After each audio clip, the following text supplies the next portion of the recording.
Welcome to the Subjective Professor podcast, where we reject coercion and hypocrisy. This is episode 156, and we're going to ask the question: Is Kamala black?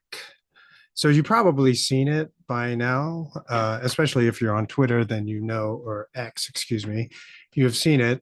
Harris marketing herself as Indian, Asian Indian, and then all of a sudden she's black. You might have also seen Donald Trump make a pretty interesting remark as to saying, I didn't know that she was black. I thought she was Indian all this time, which, a little bit of tongue in cheek, but sort of a poke also at the most recent marketing campaign, the recreation of Kamala Harris.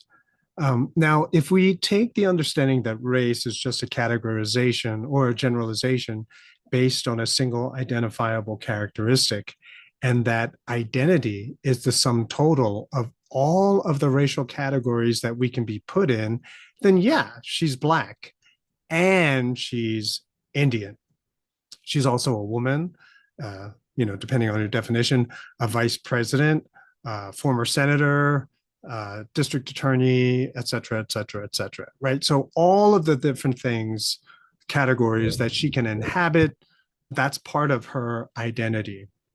I used to joke around with my race class, saying that I think that you can avoid having a midlife crisis if you just remember this. So instead of getting caught up and saying, "Is that all I am, an accountant?" Rather than getting caught up with that, just remember one of your other racial categories, and then go from there. And you can kind of diffuse or, avoid having to get a divorce and buying expensive sports cars, etc. So people can make a big deal about the switching of labels, uh, that it's kind of tactical or shady. But really, what we should think about is that it's political and it speaks more about the audience to whom she's catering to. Now, if we're dealing with the typical stereotypical racism that we're familiar with historically, then the situation is that people would try to discriminate against you because of your color, your ethnicity, etc. So what you do is you reinvent yourself with a different racialization. In other words, people might see this as a negative that someone is rebranding, recreating, reimaging themselves. But really, this is something that happens all of the time. And in many situations in history, this is a very valuable sort of ability that people have and that they should recognize. And yeah, you may not like how other people are going to use it, but this is absolutely necessary. We shouldn't really be disliking someone because of it.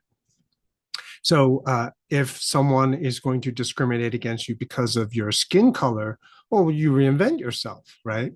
So people are going to discriminate against you because you're black. Well, make them see you as a master cabinet maker. If people are going to discriminate against you because you're black, then reimage yourself as a master carpenter. Maybe they don't like you because you're yellow. Well, make the best food in town, etc. And you can go pretty much go to town with that all you want. Walter Williams, in his book Race and Economics: How Much Can Be Blamed on Discrimination, which is a book that came out in 2011, gives many examples of how people throughout US history, the short US history, how people have been able to circumvent, that is, get around racism and discrimination by being really good at something else, right? So good, in fact, that people cannot deny, what you offer, what you bring to the table. You know, uh, I don't think he talks about it in the book, but one of the things that I would ask my class is when did Jackie Robinson break the color line in baseball? Was it before or after civil rights? And, when people think about it, they realize that it was before civil rights. And so what was going on there was that the athleticism, the baseball playing ability of a lot of players in the Negro leagues, you couldn't ignore it any longer. And so if winning really was the priority, then you were going to recruit heavily from the Negro leagues. And that's why we don't have a Negro league anymore, because now you can just simply play in the major leagues. And so they may discriminate against you because of one thing, but you make yourself indispensable, invaluable, uh, something that is most desirable because of something else about yourself, right? And yeah, so you break the color barrier in one respect, but hotels, restaurants, ballparks, whatever, they're still going to be segregated. But hey, one thing at a time. As soon as it begins to happen, then you begin to see a lot of the other barriers begin to fall. Hidden Figures, the movie, where the computers were people, right? Because they could crunch numbers very, very quickly in their heads. Well, they were indispensable, they were invaluable. And so they were able to break the color line that way as well. I've talked about that before. So being able to reinvent oneself is an aspect of freedom, for better or for worse, right? So better, uh, because you realize that you were wrong. And so it's an indication of repentance, recognition that what you did before was, misguided. And so you want to start all over, you want to do something anew. Well, sure. Okay, that's great. Worse, right? For better or worse. So the worse is because you want to deceive all over again. So you're going to superficially present something different, but then you're still going to do the same shady stuff that you did before, right? So for better or worse, to reinvent yourself is part of being free. It's up to everyone else to decide whether or not this is an acceptable rebranding of yourself. Some people hate it because she really didn't emphasize it all that much before. She was promoting her Asian heritage, but very little about her Black heritage. And so perhaps that's what Donald Trump was poking fun at. Maybe people hate what Kamala Harris has done because of the blatant appeal to a different demographic group. And what's interesting too is that her Asianness has sort of fallen out of the picture, right? For various reasons. If you know, you know. But I'll just leave it at that, since that's not the topic of this episode. So because she's clearly catering to a specific demographic, some people may not like that, right? Because it's sort of like you're prostituting yourself. You're right. You're selling yourself to just simply get votes. But other candidates do this too. We saw this recently at the Bitcoin conference, right, where RFK and Trump both, in order to gain their votes, made some positive remarks regarding Bitcoin. Now, the haters, they'll hate because uh, uh, well, some will hate, some will not like it. I miswrote my. Some people will love it because it's their candidate, right? And they'll find whatever justification they need to justify the rebranding, right? Oh, what do you mean? Of course she's Black. And just to be clear, in case you didn't know, she's half Asian Indian, a quarter Jamaican, and then a quarter African American, right? But we're using the term Black. And so it doesn't even really matter if someone has really, really dark skin or someone has very light skin. It really doesn't really matter, right? Because Black then is a very broad category. But she is all of those things. Okay. And so people who are on her side, who are her fans, they'll say, oh, yeah, yeah, whatever makes it work for our person to win. Now, in academics, right, in the scholarly world, especially in the race theory, it used to be a big deal to be labeled by someone else, right? They call that inscribing your identity on you, and so it's a no-no. You're not supposed to do that. Someone else can't tell you who you are. You are the one who is in charge of writing your own identity. And so, how dare anyone else tell you what you are?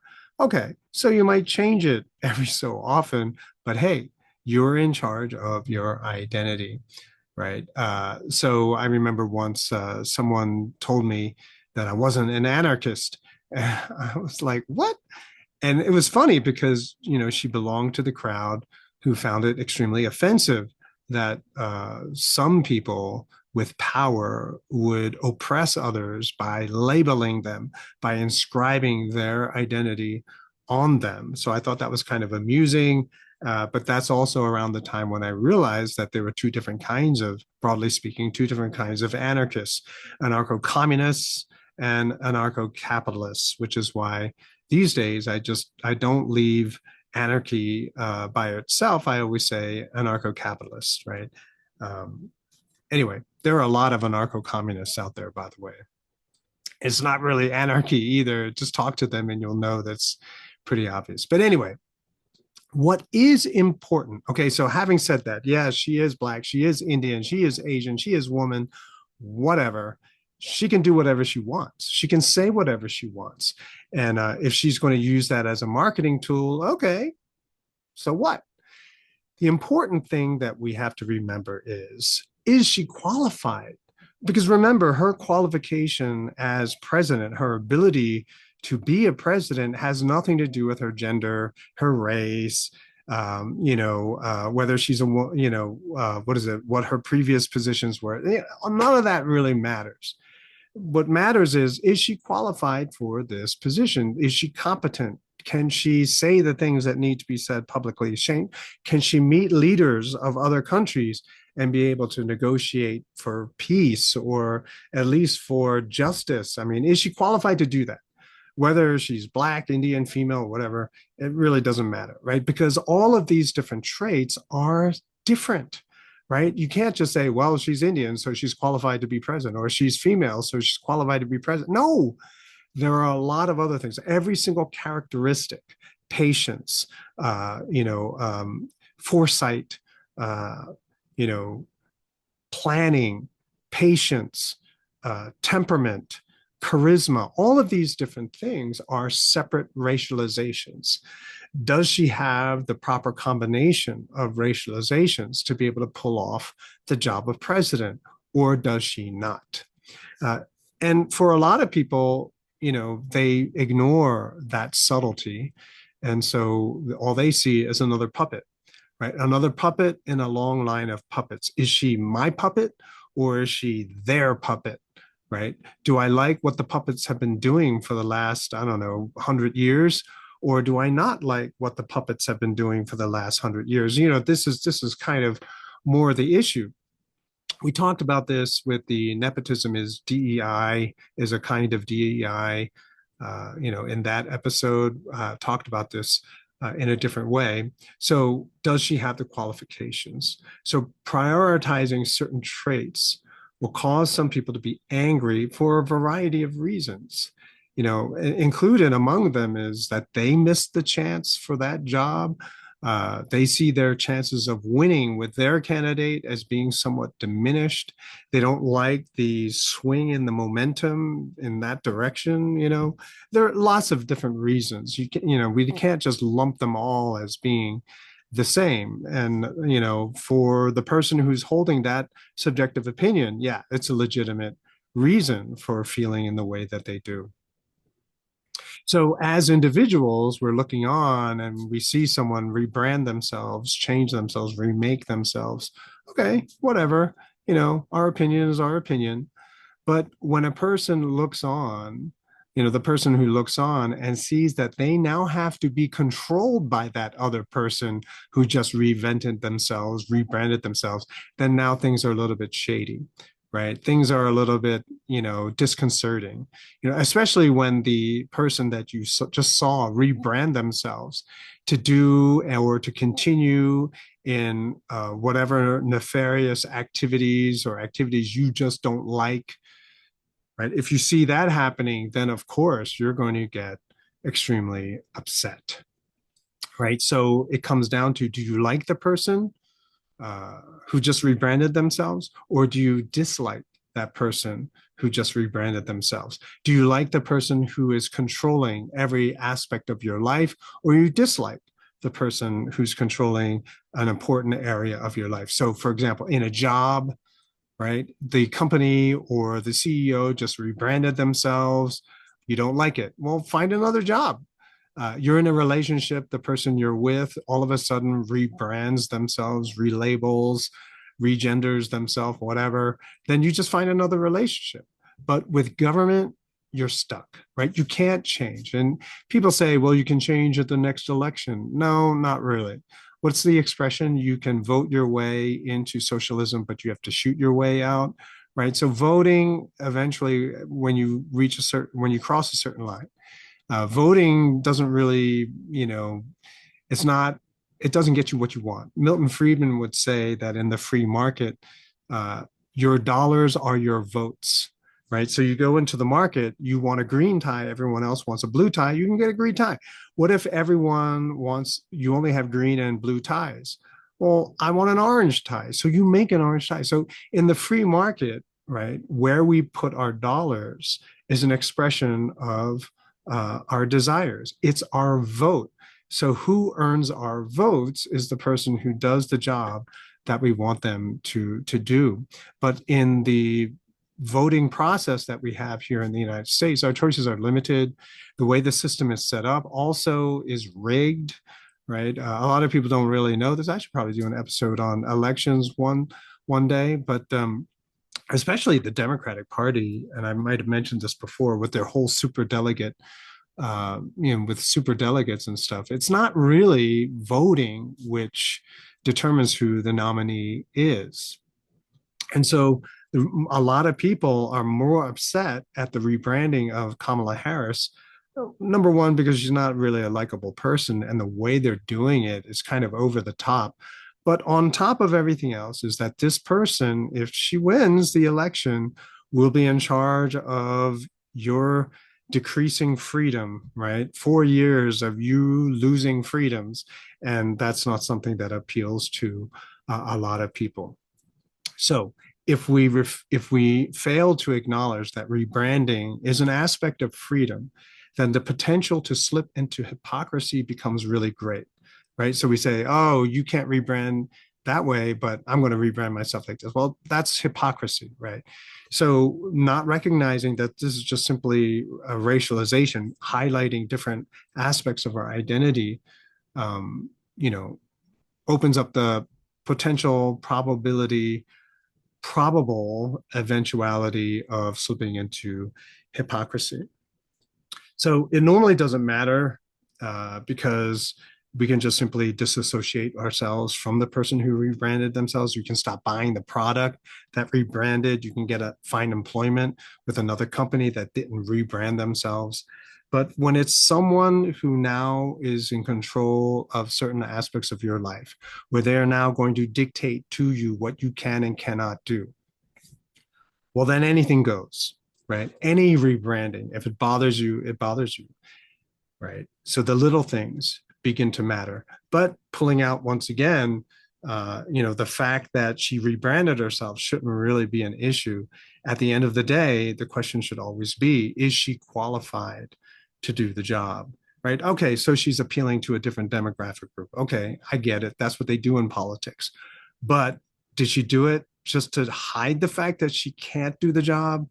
Or it doesn't matter, everyone knows she can do the job, she just wants some more votes, and or she's going to cater to a certain previously neglected demographic. Okay, whatever. So that's the situation. Okay, so take everything away. At the end of the day, we should always ask, is she actually qualified for this job or not? So hopefully that'll give you a little bit of perspective on this question, and hopefully it'll help you to formulate your thoughts a little bit better to express to others. And I'll talk to you next time.